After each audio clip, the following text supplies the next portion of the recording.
पुतली है। कर्म जिस प्रकार हमें नचाने का प्रयत्न करती है, वैसे ही हमें अपने जीवन को व्यतीत करना पड़ता है। कल हमने देखा कि कर्म बंध के 5 अलग अलग प्रकार कहे गए हैं कि 5 अलग अलग कारणों से कर्म का बंध होता है।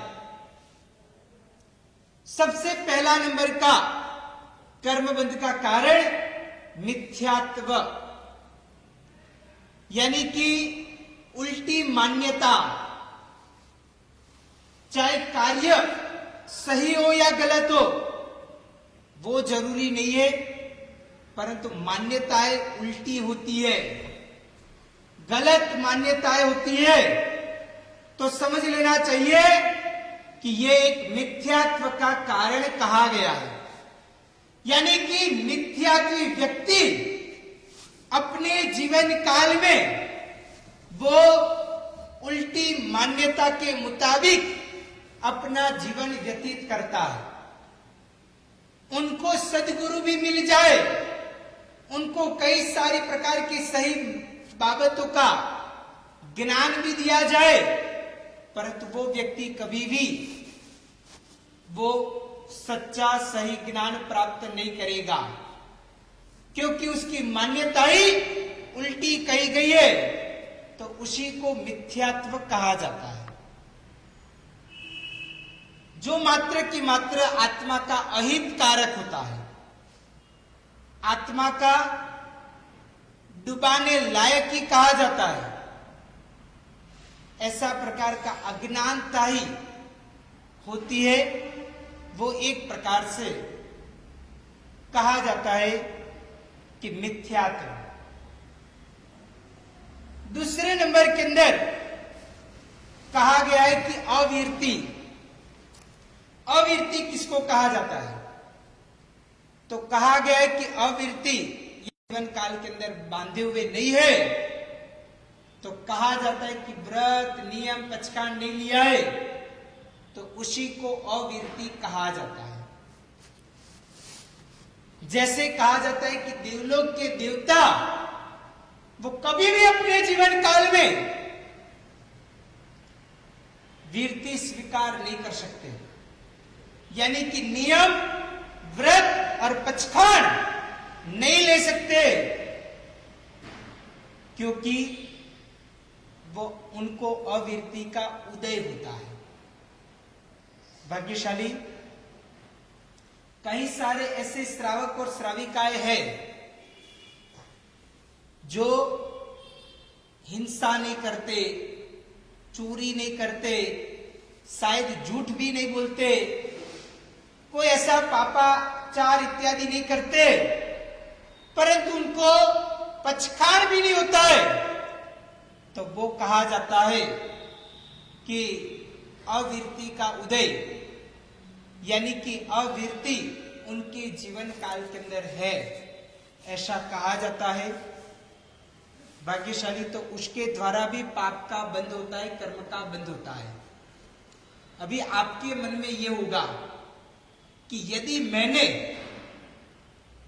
वो पाप किया ही नहीं है, तो वो मुझे पाप क्यों लगे? ये क्वेश्चन मार्क सभी के जीवन काल में होता है कि मैंने चोरी नहीं की है, तो फिर मुझे चोरी का पाप क्यों लगना चाहिए? मैंने यदि हिंसा नहीं की है, तो मुझे हिंसा का पाप क्यों लगना चाहिए? नहीं लगना चाहिए। परंतु भाग्यशाली उसको समझाने के लिए मैं आपको एक छोटा सा दृष्टांत देता हूं, छोटी सी एक बात की रजुआत करता हूं आपके समक्ष। आप समझ लो कोयम्बतूर के अंदर रहते हो, तिरुनेलवेली के अंदर रहते हो, बंबई के अंदर रहते हो, या अहमदाबाद के अंदर रहते हो, या तो देश और दुनिया के अंदर कोई भी क्षेत्र के अंदर रहते हो।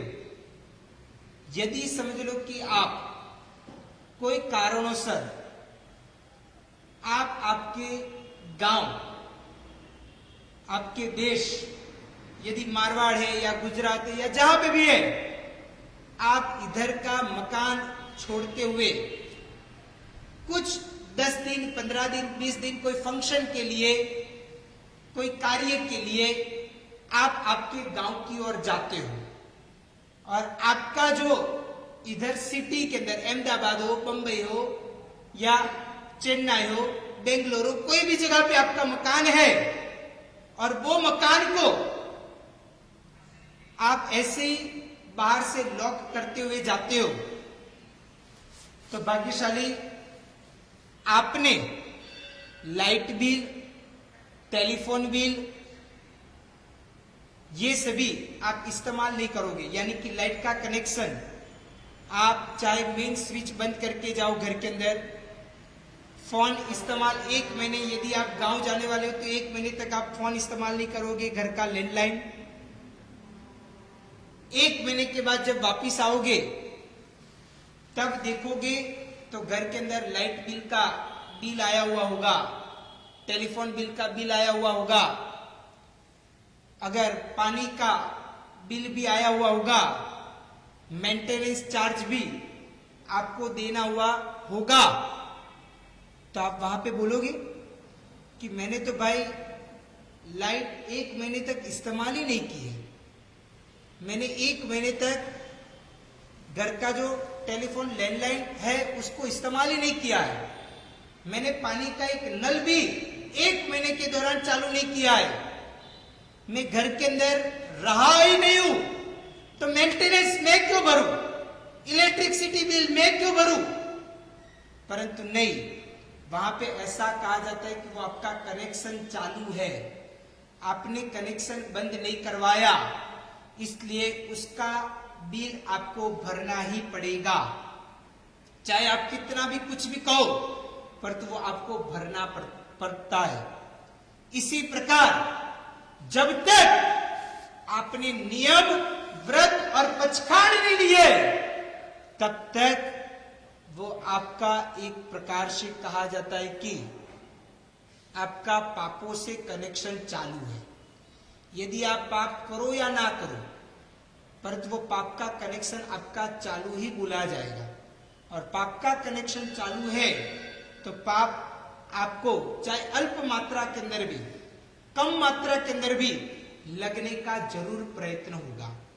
जैसे आप बाहर गांव गए, आपने लाइट इस्तेमाल नहीं की, पर नॉमिनल जो बिल है, कनेक्शन चालू है, इसलिए वो आएगा कि नहीं आएगा, पक्का आएगा। मेंटेनेंस से सोसाइटी के अंदर रहते तो मेंटेनेंस देना पड़ेगा कि नहीं देना पड़ेगा, चाहे आप रहो या ना रहो, उससे कोई लेना देना नहीं है, क्योंकि घर से आपका कनेक्शन है, ये आपका ही घर बोला जाता है, इसलिए आपको उसको मेंटेनेंस चार्ज देना पड़ेगा।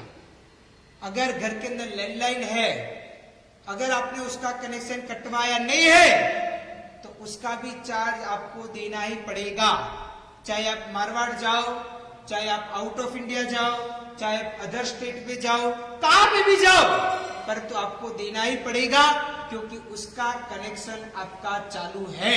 इसी प्रकार पापों का कनेक्शन चालू है, इसका सीधा मतलब यह है कि आपने पचखान, नियम, व्रत नहीं लिए हैं।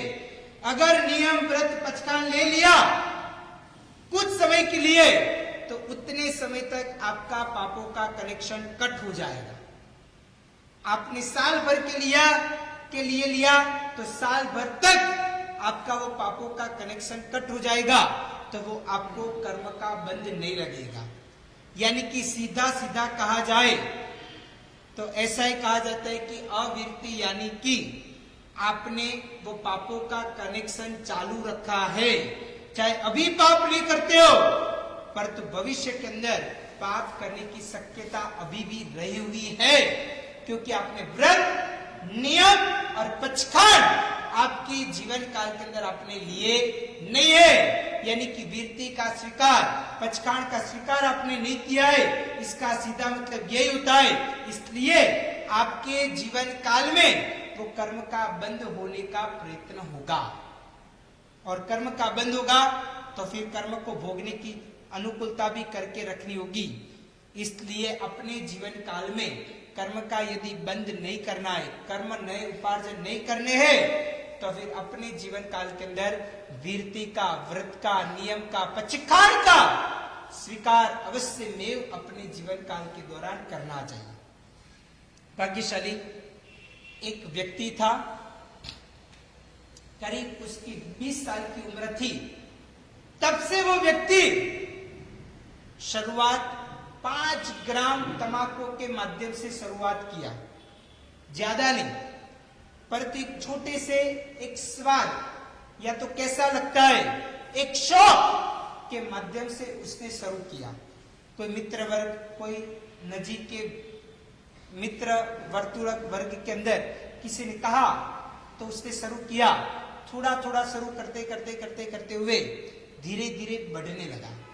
भाग्यशाली कोई भी प्रकार की टेव यानी कि आदत, चाहे वो अच्छी हो या बुरी हो, पर तो शुरुआत उसकी शौक के माध्यम से शुरुआत जनरली होती रहती है।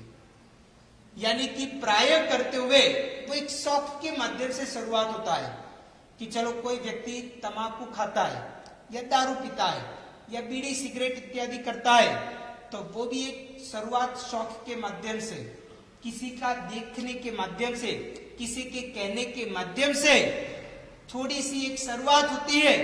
धीरे धीरे धीरे करते करते करते हुए वो यदि हर रोज हो जाए तो वो आदत के अंदर परिणत हो जाता है। यानी कि बाद में वो चीज न करे तो उससे रहा नहीं जाता है। तो वैसा इधर कहा गया है। भाग्यशाली अवीरती क्या है वो मैं आपको समझाने का प्रयत्न करता हूं। 20 साल का वो व्यक्ति शुरुआत कुछ 2-5 ग्राम तंबाकू के माध्यम से शुरुआत किया। 1 दिन, 2 दिन, 4 दिन, 10 दिन, 20 दिन, 1 महीना, 2 महीना, 6 महीना खाते खाते खाते हुए शुरुआत छोटे स्वरूप के अंदर शुरुआत हुई। धीरे धीरे वो चीज बढ़ने लगी। बाद में तो पूरे दिन में 2 पैकेट, बाद में 3 पैकेट, बाद में 4 पैकेट, बाद में 5 पैकेट, ऐसे बढ़ते बढ़ते बढ़ते बढ़ते बढ़ते गया।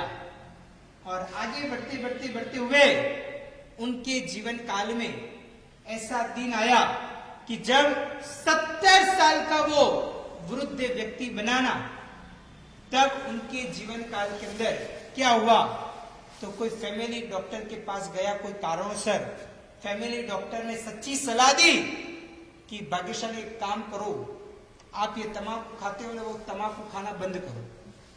पिछले 50 साल से वो तंबाकू खाता था, आदत हो गया था, उसके बिना उसको चलता नहीं था।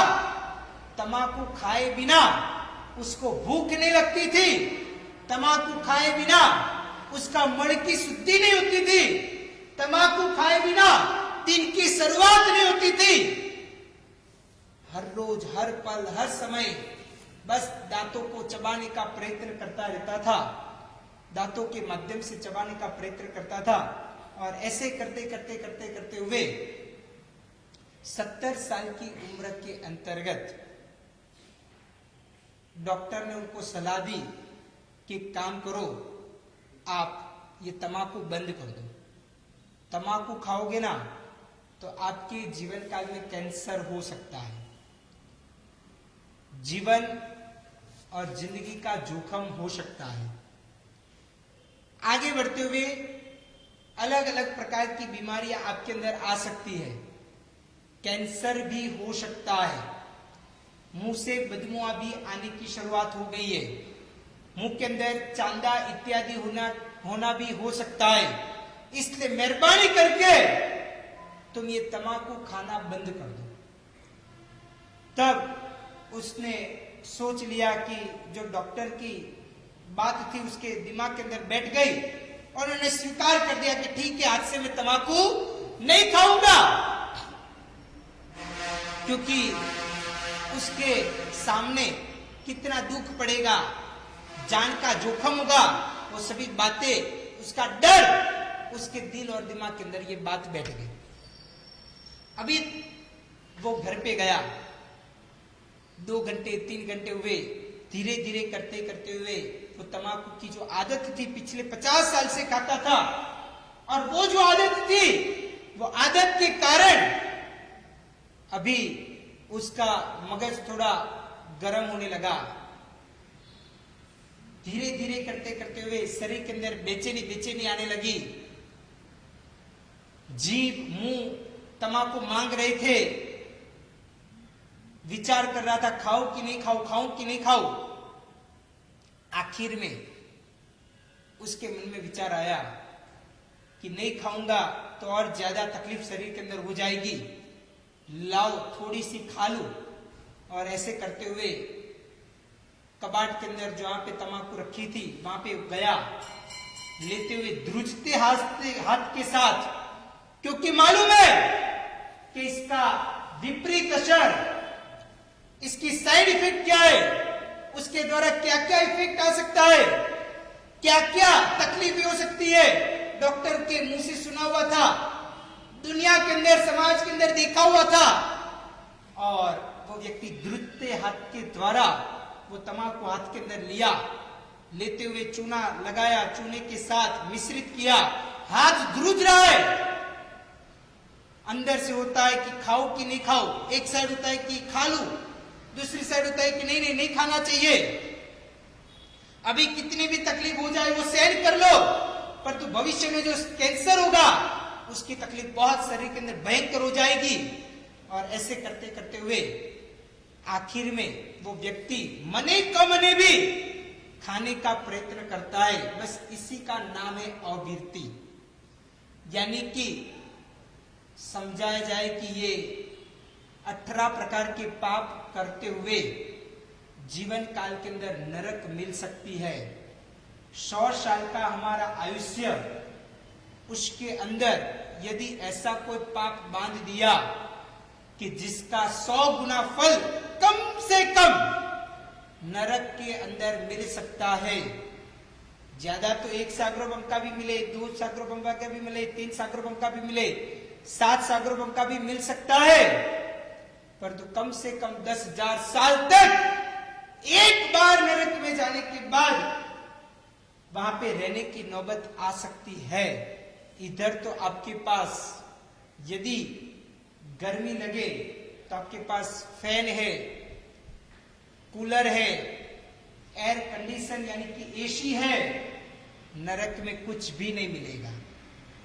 इधर तो आपको रोगों का उपद्रव हुआ तो आप डॉक्टर के पास जाओगे, फैमिली डॉक्टर के पास जाओगे, कोई मेडिसिन लोगे, कोई पेन किलर लोगे तो शरीर के अंदर जो दर्द है वो थोड़े समय के लिए बैठ जाएगा, परंतु नरक में जाने के बाद वहां पे कुछ भी मिलेगा नहीं। इधर तो आपको अनुकूल वातावरण बाहरी दुनिया के अंदर शायद न हो, तो आप आपके कमरे के अंदर यदि बाहर गर्मी है तो आप एसी चालू करते हुए आपका घर का कमरे का वातावरण आपके शरीर को अनुकूल हो वैसा कर सकते हो। यदि बाहर ठंडी है तो अंदर हीटर चालू करते हुए भी उष्णता प्राप्त कर सकते हो, परंतु नरक के अंदर ये सभी चीजें मिलना मुश्किल नहीं, नामुमकिन यानी कि मिलता ही नहीं। इसलिए भाग्यशाली, इधर तो आपको कोई तकलीफ हुई तो आपको आपके माँ बाप, दादा दादी, मासा मासी, समाज के कोई परिवार के लोगों को आप बोल सकते हो। नरक के अंदर न तो कोई माँ होगी, न तो कोई बाप होगा, न तो कोई भाई भांडू होंगे, और नहीं ख्याल हमें अपने जीवन काल के अंदर रखना चाहिए। ये अविरति की बात हुई। उसके बाद और आगे बढ़ते हैं तो कहा जाता है कि कर्म बंध का तीसरा कारण यदि कोई कहा जाए तो प्रमाद कहा जाता है।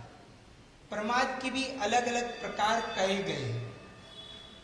प्रमाद यानी कि उसका एक प्रकार कहा जाता है कि मद, मदिरा, पान, तंबाकू, मसाला इत्यादि खाना, वो भी एक प्रमाद का कारण ही कहा गया है। दूसरे नंबर के अंदर विषय सेवन करना, वो भी एक प्रमाद का कारण ही कहा जाता है, क्योंकि विषय सेवन के अंदर जो व्यक्ति लंपट हो जाता है वो व्यक्ति अपने आत्मा का भान भूल जाता है। किस लिए हम मनुष्य भोग के अंदर आए हैं, मनुष्य भोग को कैसे सार्थक बनाना है, किस प्रकार का धर्म हमें करना चाहिए, वो सभी चीजें वो व्यक्ति भूल जाता है। उसके जीवन काल के अंदर सब कुछ बाष्पीभवन हो जाता है, इसलिए वो भी एक प्रमाद का कारण कहा जाता है। उसके बाद अति निद्रा, ज्यादातर तरीके से निद्रा लेना, वो भी एक प्रकार का प्रमाद का कारण कहा जाता है। यानी कि व्यक्ति अधिक से अधिक निद्राधीन बनता है तो भी वो प्रमाद का कारण कहा जाता है। और प्रमादी व्यक्ति अपने जीवन काल के अंदर एकमात्र तरीके से कहा जाता है कि निष्फलता को प्राप्त करता है। वो कभी सफल नहीं बन सकता क्योंकि उसका जीवन आलसू और प्रमादमय होता है। पूरा दिन और रात उनके जीवन काल के अंदर बस निद्रा निद्रा और एकमात्र निद्रा। जैसे कई कई बार कहा जाता है कि वो व्यक्ति कुंभकर्ण का कोई बच्चू या तो वीर कुंभकर्ण ही एक समान बोला जाता है, तो वैसी प्रकार की निद्रा भी अपने जीवन काल के अंदर कर्मबंध का एक कारण कहा जाता है। उसके अलावा विकथाएं करना, गप्पा लगाना, बिन फालतू चर्चाएं करना, जो हमारे साथ कोई लेना देना नहीं है, वैसी विकथाएं करते रहना, गांव की पंचायती करते रहना, वो ऐसा है, ये ऐसा है, उन्होंने ये किया, उनका ये हुआ, ये सभी चर्चाएं करना, उसके द्वारा बिन फालतू समय का व्यय करना, व्यर्थ समय को व्यतीत करना, वो भी एक प्रकार से कहा जाता है कि कर्मबंध का प्रमाद का एक कारण कहा जाता है। इसलिए भाग्यशाली ये सभी चीजों से समझना चाहिए। मद, मदिरा और पान, मसाला, तंबाकू इत्यादि अपने जीवन काल के अंदर उसका सेवन नहीं करना चाहिए। कहा जाता है कि ये सभी भी एक प्रमाद का कारण कहा गया है। उसके द्वारा भी जीवन काल के अंदर प्रमाद आने का प्रयत्न होता है। व्यक्ति का जीवन आलसू और प्रमादु बनाने का प्रयत्न, ये सभी प्रकार की चीजें करता रहता है। फिर समय का भान नहीं रहता, समय ऐसे ही व्यतीत हो जाता है, ऐसे ही सुबह से शाम हो जाती है, एकम से पूनम या तो अमावस्या आ जाती है, यानी एक महीना पूरा हो जाता है, 1 तारीख से 30 या तो 31 तारीख आ जाती है, उसके बाद जनवरी से दिसंबर आ जाता है, यानी कि पूरा साल परिपूर्ण हो जाता है। आखिर में देखते सर्वलिया निकालते कि पूरे साल के अंदर, पूरे महीने के अंदर, पूरे दिन के अंदर क्या किया, तो पता चलेगा कि कुछ भी नहीं, एकमात्र तरीके से प्रमाद के अंदर, आलस के अंदर समय व्यतीत किया। तो ये कहा जाता है कर्मबंध का एक कारण।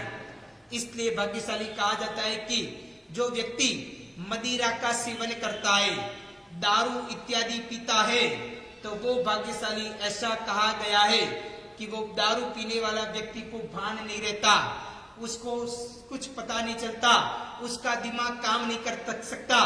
देश दुनिया में, समाज में, परिवार के अंदर हर जगह पे कहीं ना कहीं उसके जीवन काल के अंदर तकलीफें आने का प्रयत्न होता है। उसके अलावा कहा जाए तो हर जगह पे बदनामी मिलती है।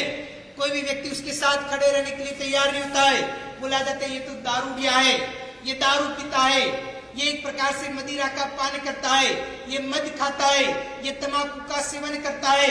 इसके साथ रहेंगे तो धीरे धीरे उसकी भी खराब असर हमारे जीवन काल के अंदर आ जाएगी, इसलिए उसके साथ नहीं रहना है। क्योंकि आपने देखा है, आपने उनाले के अंदर समर के समय काल के अंदर आपको मालूम हो तो केरी का, आम का जो पोटला होता है, बॉक्स होता है, उसके अंदर 15, 20, 25 आम हो, यदि उसमें से एक आम खराब हो ना, तो बाकी की सभी आम को धीरे धीरे करते करते हुए बिगाड़ने का प्रयत्न करेगा। वहां पे वो सिद्धांत नहीं होता है कि मेजोरिटी तो अच्छे आम की है ना, तो अच्छे आम बिगड़ी हुई आम को सुधार देंगे। वहां पे वो नियम लगता है? नहीं लगता है। वहां पे चाहे संख्या के अंदर एक ही आम कम है, बिगड़ी हुई है, और ज्यादातर आम अच्छी है, पर तो एक बिगड़ी हुई आम सभी आम को बिगाड़ने का प्रयत्न वो जरूर करेंगे। इसी प्रकार कहा जाता है कि मित्र वर्ग के अंदर, स्वजन के अंदर, स्नेहीजन के अंदर, व्यापारी वर्ग के अंदर भी जिनके साथ हमारी हर रोज की उठक बैठक हो, वो व्यक्ति यदि एक बिगड़ा हुआ हो ना, तो धीरे धीरे करते करते हुए सभी को बिगाड़ने का प्रयत्न, यदि हमारा सत्व कम है ना, तो वो कर सकता है। इसलिए हमें अपने नियम, व्रत और पचकान के अंदर मजबूत रहना चाहिए। भाग्यशाली कहा जाता है कि तंबाकू, सुपारी, उसके अलावा गुटखा इत्यादि, उसके जो भी भाई बहन जो भी है, वो सभी प्रकार की चीज ऐसी है कि उसके माध्यम से मात्र की मात्र नुकसान है।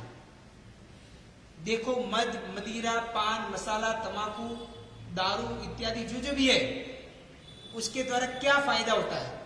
कोई फायदा नहीं है। सबसे पहले तो संपत्ति का नुकसान, यानी कि पैसे का व्यय हो जाएगा। दूसरे नंबर के अंदर शरीर का नुकसान, शरीर के अंदर कोई ना कोई रोग लेके आएगा। तीसरे नंबर के अंदर आपके आड़ोस पड़ोस के अंदर भी लोग टहना मेणा मारेंगे, कहेंगे कि देखो ये व्यसनी व्यक्ति है, ये दारू पीता है, ये ऐसा करता है। अब तो वो भी एक कर्म बंध से दूर होने का एक प्रयत्न हो पाएगा। उसके बाद कहा जाता है विषय सेवन। कहा गया है कि 5 प्रकार की हमारी इंद्रियां हैं। कहा गया है कि चमड़ी, फिर जीभ, फिर नाक, फिर आंख और फिर कान। ये 5 प्रकार की इंद्रियां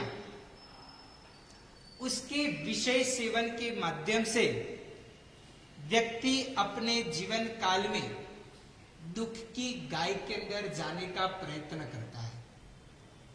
यानी कि अगर एकाध विषय का सेवन भी, एक इंद्रिय का सेवन भी अगर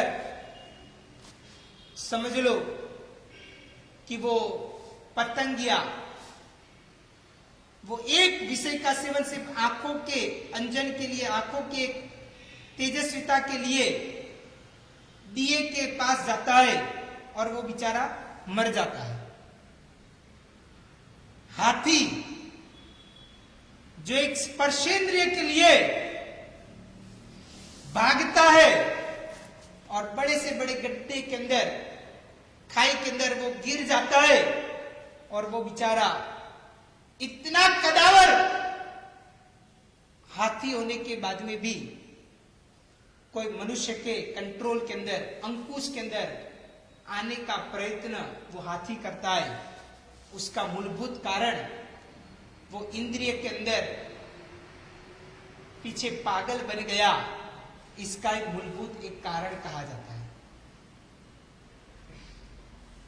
यदि श्रवण करने के लिए हिरण अच्छा सा कुछ सुर संगीत बजता है, सुनने के लिए वो दौड़ता है और हिरण वहां पे जाते हुए सुनने का प्रयत्न करता है। एक इंद्रिय के लिए वो पागल बनता है और उसके जीवन काल के अंदर क्या होता है कि वो जो हिरण को सुर संगीत सुनाते हुए पीछे से कोई प्रकार की जाल इत्यादि डालते हुए उसको पकड़ लेते और उसके बाद उसको लेके जाने का प्रयत्न करते, वो भी वहां पे फंस जाता है। वो एक कान की इंद्रिय के लिए। भाग्यशाली भंवरा होता है, वो भंवरा सुगंध के लिए कमल इत्यादि के अंदर जाता है सुगंध सूखने के लिए, और जब वो कमल बंद हो जाता है तब वो अंदर ही अंदर बेचारा मर जाता है। एक इंद्रिय के लिए। सोचो भाग्यशाली कि मछली भी खाने के लिए, माछीमार मछली को पकड़ने के लिए एक प्रकार की ऐसी गोली बनाते आटे की, और उसके अंदर कोई ऐसे कांटे डालते हुए उसकी गोली बनाते, और जैसे ही वो मछला खाने के लिए जाता है और गले के अंदर फंस जाता है, एक खाने की इंद्रिय के लिए वो बेचारा मृत्यु प्राप्त करता है। तो सोचो भाग्यशाली कि हमें सभी को 5 इंद्रियां मिली है, एक इंद्रिय के लिए पागल बनते हैं तो ऐसी हालात होती है। अगर 5 इंद्रिय के पीछे पागल बने तो सोचो हमारी गति क्या होगी, हमारा भविष्य क्या होगा, हमारा ये भव और परभव बिगड़ जाएगा। इसलिए विषय सेवन से अपने जीवन काल में दूर रहना चाहिए, चाहे वो अनुकूल हो या प्रतिकूल परिस्थितियां हो। अनुकूल परिस्थिति होती है वहां पे राग होता है, प्रतिकूल परिस्थिति होती है तो वहां पे द्वेष होता है। और राग और द्वेष वो दोनों ही मुख्यत्वे से कहे जाते हैं कि उसके द्वारा ही कर्म में ज्यादातर तरीके से लगने का प्रयत्न होता है। कोई व्यक्ति प्रिय है तो उसकी हर चीज हमें प्रिय लगने लगेगी। अगर कोई व्यक्ति हमें अप्रिय है, उसकी हर एक चीज हमें अप्रिय लगने का प्रयत्न होगा और उसके द्वारा ही अपने जीवन काल में कर्म का बंद होने का प्रयत्न होता है। भाग्यशाली और ये राग और द्वेष ही हमारे निज स्वभाव, हमारा आत्मा का जो स्वभाव है उसका भान भुलाने का प्रयत्न करता है। इसलिए इसी को परमार्थ स्वरूप के अंदर कहा गया है। तीसरे नंबर के अंदर कहा जाए तो अति निद्रा, यानी कि व्यक्ति अपने जीवन काल में जब खूब निद्राधीन हो जाता है, ठीक है, शरीर भी एक यंत्र है, सुबह से लेते हुए शाम तक वो कार्य करता है, वो थक जाता है, उसको भी रेस्ट देना पड़ता है। तो कहा जाता है कि व्यक्ति की 6 घंटे की निद्रा शायद कुछ अधिक ज्यादा परिश्रम किया है तो 7 घंटे इनफ है व्यक्ति के लिए। 24 घंटे में 6 घंटे की यदि नींद मिल जाए ना, निद्रा मिल जाए ना, तो वो व्यक्ति वापिस फ्रेश हो जाने का प्रयत्न होता है, शरीर को थोड़ा रेस्ट मिल जाता है। परंतु यदि व्यक्ति उससे अधिक सोने का प्रयत्न करता है,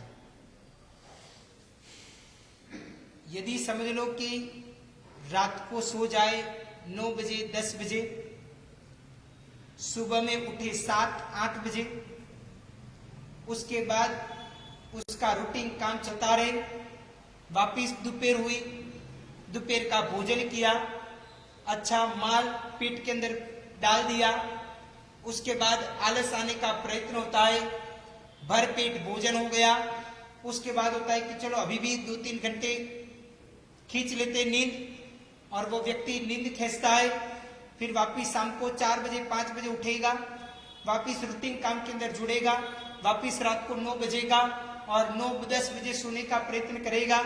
तो ये ज्यादातर तरीके से अति निद्रा कहा जाता है। इसलिए भाग्यशाली अपने जीवन काल में जब व्यक्ति अति निद्रा के अंदर आरूढ़ होता है तब वो व्यक्ति प्रमाद के अंदर चला जाता है। भाग्यशाली दर्शन आदि वगैरह जो गुण होते हैं उसका घात करने वाला ये निद्रा यानी कि अति निद्रा कहा गया है। कहा जाता है कि भुवन भानु केवली करते हुए हो गए। तो भुवन भानु केवली अपने कोई पूर्व भोग के अंदर कितने, तो 14 पूर्व के ज्ञानी थे, यानी कि 14 पूर्व का ज्ञान उनको था, कंठस्थ था, परंतु अति निद्रा निद्रा उनके जीवन काल के अंदर ऐसे काम कर गए कि उनको निद्रा अत्यंत प्रिय थी। बस निद्रा की बात आए तब सब कुछ छोड़ दिया जाए, और ऐसे करते हुए वो निद्रा धीरे धीरे धीरे धीरे, और निद्रा चीज ऐसी है ना, जितनी बढ़ाओ उतनी बढ़ती है, और जितनी कम करो ना उतनी कम भी होती है। जब कुछ काम नहीं है, ऐसे ही बैठे रहते हैं, तब होता है कि चलो ऐसे ही आराम करते और निद्रा अपने आप आ जाए। जब फ्री होते हैं ना, कुछ काम नहीं होता है, मन एकदम शून्य हो जाता है, बस अभी कुछ काम धंधा है नहीं, तब थोड़ा सा पड़खा घुमाया और निद्रा आ जाने का प्रयत्न होता है। इसलिए कहा जाता है कि निद्रा जितनी बढ़ाओ इतनी बढ़ती है। 6 घंटे की आप 7 घंटे, 8 घंटे, 10 घंटे, 12 घंटे भी करो ना तो उतनी बढ़ सकती है। यदि वही निद्रा 8 घंटे वाली 7 घंटे, 6 घंटे, 5 घंटे भी कर सकते हैं, पर तो वो निद्रा कम कब होती है कि जब जवाबदारी का भान होता है। भाग्यशाली आप सभी को मालूम होगा, ये भी एक गलतफहमी है। तो आपके मन में होगा तो कौन जगाता है? तो कहा जाता है कि आपकी जवाबदारी आपको जगाती है। यदि समझ लो कि अलार्म तो बजेगा, पर तो आप आलस और प्रमाद के अंदर निद्रा में हो, तो आप क्या करोगे? निद्रा में भी आंख बंद होती है ना, तो भी हमारा हाथ अलार्म जहां पे होता है उसका बंद करने का बटन होता है, वहां पे अपने आप आंख खोलोगे नहीं ना, तो भी वहां पे हाथ पहुंच जाता है। मोबाइल के अंदर भी इतने सारे कीपैड के अंदर की है, तो अभी वहां कहां पे हमारा हाथ जाएगा? जहां पे अलार्म बंद करने का बटन होता है ना, आंख बंद होती है तो भी वहां पे हमारा हाथ पहुंच जाता है, और हम अलार्म बंद कर देते और निद्रा करते। तो आप तो बोलते थे कि निद्रा हमें अलार्म जगाती है, निद्रा में से अलार्म नहीं जगाता है, परंतु आपने रात को तय किया ना, समझ लो कि मुझे सुबह में 4 बजे की ट्रेन पकड़ने की है। आप हर रोज 7 बजे 8 बजे उठने वाले, परंतु आपको 2 दिन पहले आप मेंटली प्रिपेयर हो, मेंटली आपको मानसिकता है कि मुझे कल सुबह में कितने 4 बजे ट्रेन पकड़नी है, तो मुझे कम से कम 2:30 बजे या 3 बजे तो घर के अंदर उठना ही पड़ेगा, तब मैं सब कुछ तैयारी करते हुए जा पाऊंगा। तो बाकी सारे सच्चे सही मायने में कहूं ना, तो चाहे आप अलार्म भी रखो ना 3 बजेगा, पर तो 2:45 बजे आपकी आंख खुल जाए, क्योंकि आपको जवाबदारी है, आपको वो जवाबदारी का भान है कि यदि मैं समय सर नहीं उठा तो वो ट्रेन चली जाएगी, मेरा काम ऐसे ही रह जाएगा। इसलिए कहा जाता है कि अति निद्रा वो आलस और प्रमाद का एक कारण कहा गया। भुवन भानु केवली की हम बात कर रहे थे, उनके पूर्वभव के अंदर वो 14 पूर्वी थे, यानी कि 14 पूर्व का ज्ञान उनको था, परंतु निद्रा के अंदर ऐसे वो आरूढ़ हो गए, निद्राधीन हो गए कि धीरे धीरे करते करते हुए 14 के 14 पूर्व का ज्ञान वो बाष्पीभवन हो गया। बाकी सारी एक चीज याद रखना कि ज्ञान प्राप्त करने के बाद उसको भी संभालना बहुत जरूरी है। नया ज्ञान बाद में प्राप्त करोगे तो चलेगा, पर तो पहले स्वाध्याय, पुनरावर्तन, रिवीजन वो पक्के स्वरूप के अंदर करो। यदि आप नया ज्ञान प्राप्त करते हो तो बहुत अच्छी बात है, पर तो पुराने ज्ञान को कभी भी भूलना नहीं तो क्या होता है कि नया नया ज्ञान प्राप्त करते रहते और पुराना बाष्पीभवन होता रहता है। ऐसा नहीं होना चाहिए। और भुवन भानु केवली 14 पूर्व का ज्ञान निद्रा के अंदर, आलस और प्रमाद के अंदर बाष्पीभवन हो गया। उससे भी आगे बढ़ते हुए ये तो नुकसान हुआ, क्योंकि कहा जाता है कि 50 मंजिले वाली इमारत होती है ना, उसके ऊपर पानी चढ़ाना एक स्विच दबाओगे ना तो मोटर के माध्यम से वो पानी चढ़ जाएगा ऊपर पानी की टंकी के अंदर। परंतु ये 4, 4.5, 5, 5.5 या तो 6 फीट की काया के ऊपर इधर जो एक प्रकार की मेमोरी आई है, हार्ड डिस्क आई है, मगज आया हुआ है, ज्ञान शक्ति या बुद्धि शक्ति इधर पड़ी हुई है। सब निद्राधीन हो जाओ। आपके जीवन काल में निद्रा का समय बढ़ा दो, आपके टाइम टेबल में निद्रा जितनी उसको बढ़ा दो, अपने आप सब कुछ धीरे धीरे भूल जाओगे। इसलिए अपने जीवन काल में अति निद्रा का त्याग करना चाहिए। आजकल के जमाने के अंदर घर घर के अंदर माता बहनें अपने संतान को उठाते ना, तब संतान भी बोलते बस मम्मी 2 मिनट, 1 सेकंड, 5 मिनट, बस अभी यूं ही उठ गया। परंतु उठने का प्रयत्न नहीं होता है, आलस और प्रमाद हो जाता है। परंतु भाग्यशाली जवाबदारी अपने जीवन काल के अंदर होनी ही चाहिए। मैं तो बोलता हूं कभी भी काम हमारा पूरा नहीं होना चाहिए। काम कुछ ना कुछ वेटिंग में होना चाहिए। ये काम पूरा हुआ तो ये काम बाकी है, ये काम बाकी है, ये काम बाकी है, वो करना है, ये करना है, ये करना है। यदि वो होता रहेगा ना तो जवाबदारी आएगी, हमें एक्टिव रहने का प्रयत्न होगा। यदि एक काम पूरा हो गया ना और दूसरा काम नहीं है ना तो बाद में होगा कि बस ये काम पूरा हो गया, अभी तो कुछ काम नहीं है, चलो सो जाते हैं। इसलिए कहा जाता है कि निद्रा वो आलस और प्रमाद करवाती है। भुवन भानु केवली की बात कर रहे थे, पूर्व भोग के अंदर 14 पर पूर्व का ज्ञान तो चला गया। आगे बढ़ते हुए तो कहां पे उनका भाव परिभ्रमण करते हुए ये 14 पूर्व का ज्ञान तो चला गया, परंतु उसके बाद का भाव कहां पे हुआ तो बोला जाता है कि उनका डायरेक्ट वो निगोद के अंदर चले गए। सोचो भाग्यशाली, कहां पे उनको 14 पूर्व का ज्ञान था, कहां पे वो भुवन भावनी केवली पूर्व भोग के अंदर साधुपना था। और जब आलस और प्रमाद निद्राधीन हुए और वो डायरेक्ट निगोद के अंदर जाने का प्रयत्न हुआ, तो सोचो भाग्यशाली, यदि निद्रा अति प्रिय है ना तो समझ लेना कि हमारा भी भविष्य ये बन सकता है निगोद में जाने का।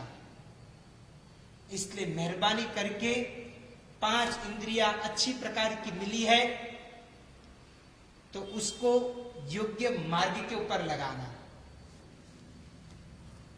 धर्म करने के अंदर उसको लगाने का प्रयत्न करना, अच्छे भाव पूर्वक तरीके से आगे बढ़ने का प्रयत्न करना, तो वो आलस और प्रमाद दूर होगा और हमारे आत्मा का कल्याण करने वाला वो बनेगा। भाग्यशाली प्रमाद का ही एक प्रकार है विकथा। जब व्यक्ति 2 लोग, 4 लोग, 5 लोग, 25 लोग इकट्ठित होते हैं ना, तब विकथा करने की शुरुआत कर देते हैं। विकथा करना यानी कि एक प्रकार से दूसरे की पंचायती करना।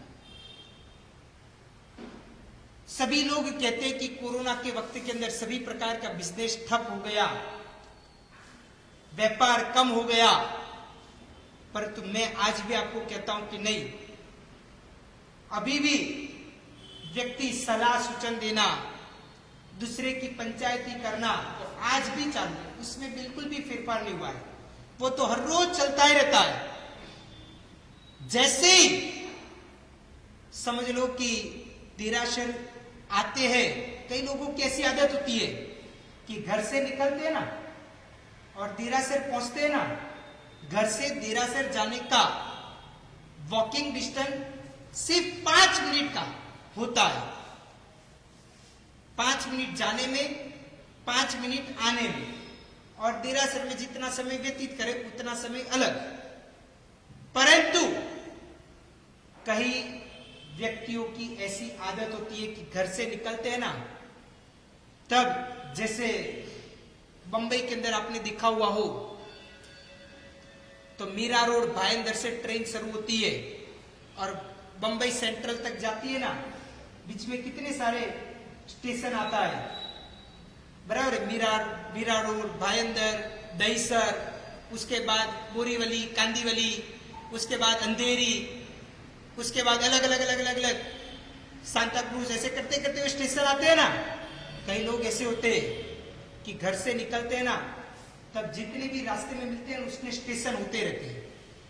पहले कोई मिले, उनके साथ गांव की पंचायती, फलाना फलाना ने उन्होंने ये किया, उनका ये हुआ, उनका वो हुआ, उनका ये हुआ।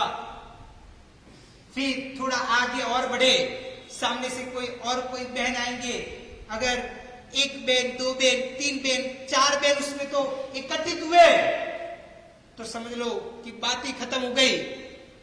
फिर तो 10 मिनट, 15 मिनट, आधा घंटा, घंटा भर कहां पे चला जाए पता ही नहीं चलेगा। अगर उसकी जगह पे ऐसा कहा जाए कि काम करो, हर रोज सुबह में 9:20 या 9:25 हमारा प्रवचन शुरू होता है, 10:30 बजे करीब करीब में रख देता हूं। एक काम करो, आप सामायिक लेके बैठो 1 घंटा। बोलेगी कि नहीं नहीं नहीं, वो चीज तो हो पाएगी नहीं, वहां पे तो जैसे बुखार आ जाता है। परंतु यदि इधर से प्रवचन पूरा होने के बाद यदि प्रवचन 5 मिनट भी ज्यादा बढ़ाया ना, तो समझ लो धीरे धीरे करते करते एक एक व्यक्ति इधर से जाने का प्रयत्न करेंगे। परंतु प्रवचन पूरा होने के बाद यदि नीचे कोई मिल गया ना, तो 15 मिनट गांव की पंचायती करने के लिए तुरंत तैयार हो जाए। क्या हुआ, क्या नहीं हुआ, अरे देश के अंदर ये चल रहा है, वो चल रहा है, वहां पे ऐसा हो गया, वहां पे ये हो गया, इन्होंने ये कर दिया, उनका ये हुआ, इनकी तबीयत बराबर नहीं है, उनको दाखिल किया है, उनको कोरोना हुआ है, उनको ये हुआ, उनका ये हुआ है। और ऐसी पंचायती बस शुरू हो जाती है। और वो पंचायती के अंदर क्या होता है, आगे बढ़ते बढ़ते हुए वो बात होती है, वो बात का बतेसर हो जाता है। यानी कि बात कुछ अलग होती है, धीरे धीरे करते करते हुए उसके अंदर नमक, फिर मिर्ची, उसके अलावा कुछ खटास, वो सब कुछ डालते हुए पब्लिक में एक से दूसरे, दूसरे में तीसरे, तीसरे से चौथे व्यक्ति को पहुंचते हुए वो बात कुछ और ही वहां तक पहुंचने का प्रयत्न होता है। इसलिए कहा जाता है कि स्त्री कथा, राज कथा, भक्त कथा, ऐसी प्रकार की जो भी कथा है उसका परित्याग करना चाहिए, क्योंकि ये एकमात्र तरीके से हमारा समय खाता रहता है, हमारा समय व्यतीत होता रहता है, वेस्ट बनाता रहता है, उसमें से कुछ हाथ में नहीं आता है। ठीक है, हमारी ऊपर की कोई बात हो, हमारे परिवार, हमारे स्वजन, हमारे से लगते कोई भी व्यक्ति के अनुसार हो तो वो बात सुनो तो ठीक है, पर तो दूसरे की गांव की पंचायती क्यों सुनना। कई संघ के अंदर प्रतिक्रमण के लिए भी भाइयों बहनों इकट्ठित होते हैं ना, जब तक सामयिक लेने की शुरुआत नहीं होती है ना, तब तक चाहे कुर्सी के अंदर बैठे हो, चाहे नीचे बैठे हो, बस बातें करनी शुरुआत हो जाती है। प्रदूषण के अंदर भी प्रतिक्रमण करने के लिए पूरा उपाश्रय का भवन का हॉल पैक हो जाता है। जब तक महाराज साहब बोलेंगे नहीं, तब तक सब अपने अपने ग्रुप में, सब अपने अपने साथ में जो भी बैठे उनके साथ बातें करने का प्रयत्न करेंगे। पर तो उसके द्वारा क्या होगा, उसकी जगह पे एकाध आप नौकार वाली गिनो, कुछ अच्छा शुभ चिंतन करो, कुछ ध्यान करो, बातें करनी तो कुछ अच्छी करो कि कुछ काम में आए, कुछ जीवन का परिवर्तन हुए, ऐसी कुछ अच्छी बातें करो ना, तो वो कुछ ना कुछ हमारे जीवन काल के अंदर पुण्य राशि एकत्रित कर सकता है। परंतु ऐसी गांव की पंचायती, देश की पंचायती, ये देश के अंदर ऐसा होता है, वहां पे ऐसा होता है, उधर ऐसा होता है, ये पंचायती करेंगे ना, सच्ची मायने में, सही मायने में कहूं ना, तो उसके द्वारा कुछ भी फायदा नहीं है, मात्र की मात्र सभी प्रकार का नुकसान और नुकसान है। इसलिए अपने जीवन काल में वो विकथा का भी परित्याग करना चाहिए। आज हमने कर्मबंध का दूसरा और तीसरा वो 2 पॉइंट चलाया। सबसे पहले नंबर के अंदर कर्मबंध का मुख्य कारण, पहला नंबर का मिथ्यात्व, यानी कि उल्टी मान्यता, गलत मान्यता। दूसरे नंबर के अंदर कहा जाता है कि अवीरती। तीसरे नंबर के अंदर प्रमाद, और प्रमाद के अलग अलग प्रकार देखे। उसके बाद अभी चौथा और पांचवा जो कारण कर्मबंध का है वो आगे के प्रवचन के अंदर देखेंगे। तो सभी भाग्यशाली प्रवचन के अंदर जरूर जुड़ने का प्रयत्न करो। जो भी आपके स्वजन है, स्नेहजन है, परिवार के लोग हैं, वो सभी को भी इसी प्रकार प्रवचन के अंदर जुड़ने का प्रयत्न करो। सभी लोग आप आगे बढ़ते हुए जय शासन के प्रति समर्पित भाव श्रद्धावान बनो। बस यही मंगलमय शुभकामना के साथ वितरा की आज्ञा विरुद्ध कुछ भी बुलाओ तो मिच्छामि दुक्कडम। भाग्यशाली इसी प्रकार हर रोज प्रवचन चलता रहेगा। आप सभी भाग्यशाली जरूर प्रवचन सुनने का प्रयत्न करें। गुरुवंदन के बाद पचखान और पचखान के बाद सर्व मंगल्य होगा। भाग्यशाली गुरुवंदन।